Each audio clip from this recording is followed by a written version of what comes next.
रुख करते हैं खेलों की खबरों की जानिब। किंगस्टन में होने वाले पहले टेस्ट मैच में सनसनीखेज मुकाबले के बाद वेस्ट इंडीज़ ने पाकिस्तान को 1 विकेट से शिकस्त दे दी।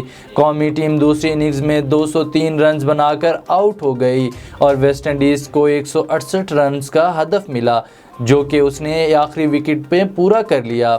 2 मैचेस की सीरीज़ के पहले टेस्ट के चौथे रोज़ पाकिस्तानी टीम अपनी दूसरी इनिंग्स में 203 रन बनाकर आउट हो गई।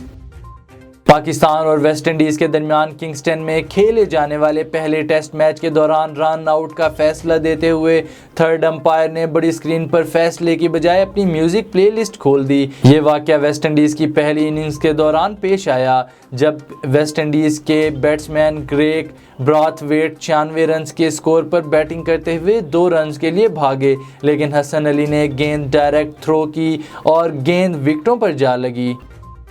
और न्यूजीलैंड के बाद इंग्लैंड क्रिकेट बोर्ड ने भी पाकिस्तान टीम भिजवाने से पहले सिक्योरिटी इश्यूज का राग अलापना शुरू कर दिया। बरतानवी मीडिया के मुताबिक England and Wales Cricket Board खित्ते में बदलती सूरत हाल के पेश नज़र मेंस और वीमेंस टीम भिजवाने से पहले सिक्योरिटी मामलात का जायज़ा लेगा।